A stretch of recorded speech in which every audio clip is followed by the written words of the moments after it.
Let's talk about 1099s, the thing that we always hear so much when it comes to January. So think about this. If you paid contractors in the last year, you've used Venmo, you've probably used PayPal, or even ACH, then this video is for you because 1099s in 2025 are not working the way most business owners think they are. There's been a few things that have changed, and the problem isn't that you missed something, it's that the rules, reporting, and systems behind the 1099s have changed, and I want to make sure that you're up to date on those so you're not operating like it's 2019. So, why 1099s feel a little bit harder every year? It always seems that there's some type of change that comes around in January. I see the same pattern. Business owners, they're scrambling for those W-9s. They got to get that information out there, got to make sure that their people are all being paid. They're trying to remember who they paid if they don't have good accounting records.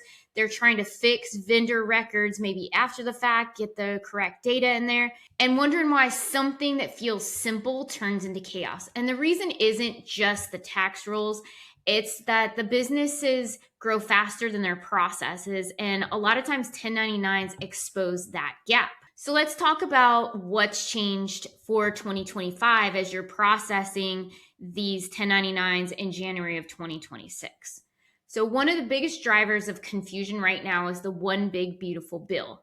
This legislation expanded your third-party payment reportings, which means payments like payment platforms like Venmo, PayPal, and other processors now issue 1099K forms once those payment thresholds are met. And here's where business owners can kind of get tripped up about this. A 1099K, you're like, oh my gosh, how do I keep track of these? There's a 1099K, there's a 1099 NEC, INT, DIV. What the heck? So a lot of times when you look at these 1099Ks, they're not going to replace that 1099 NEC that you're responsible for sending out. That is the report that moved money, not why it's moved. So you still need to know who you paid, what the payment was for, whether it was business related, and whether that vendor is actually 1099 reportable. So the IRS sees the payment either way. Your job is making sure it's categorized and reported correctly.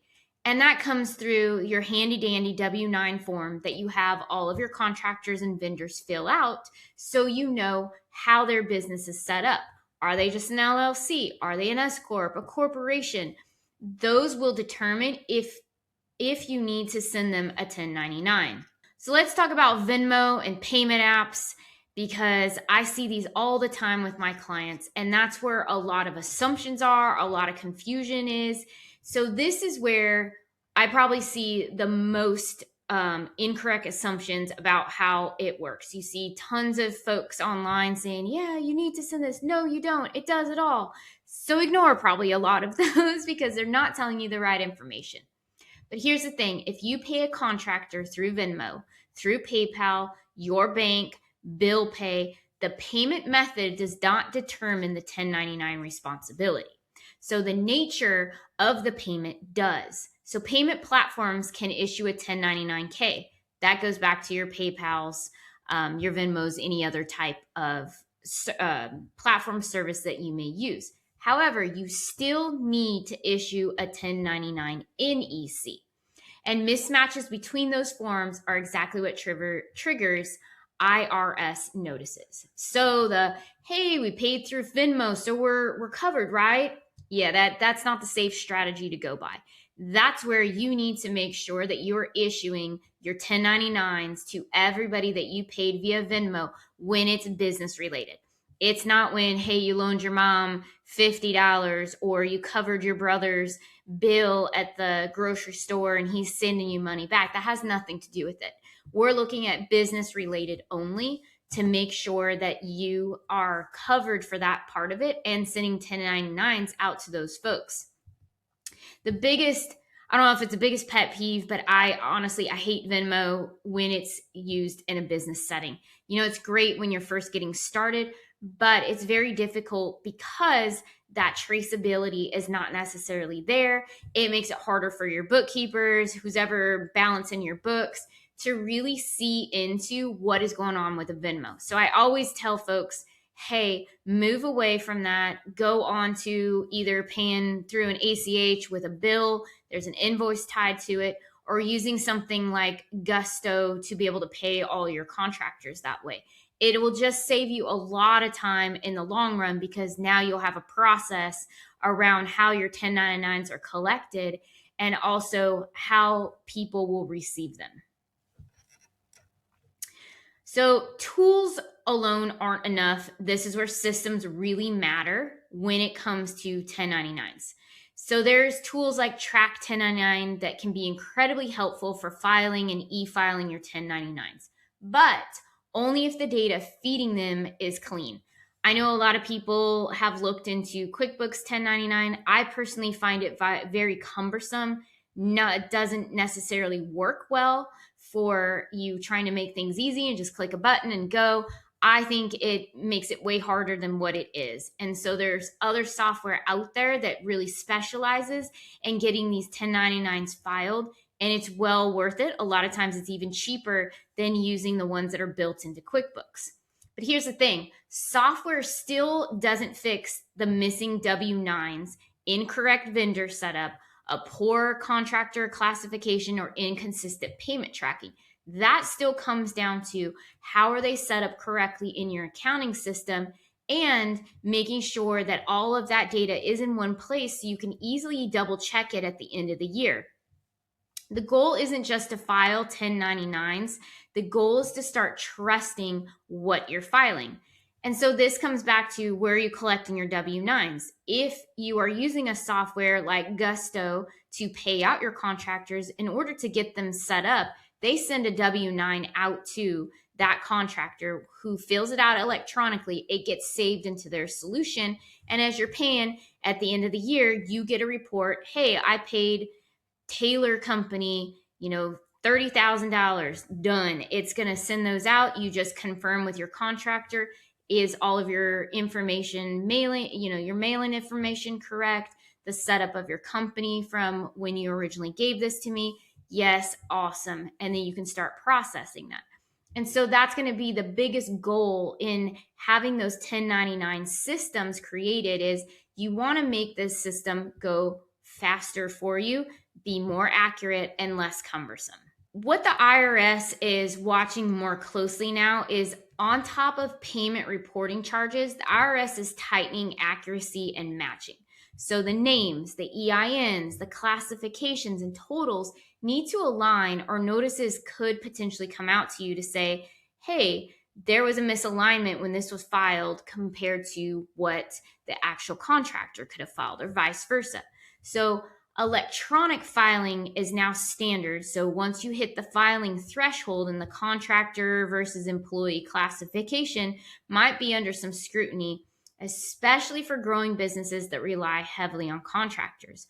And that's a whole nother topic to go into and kind of talk through what is that differentiating point.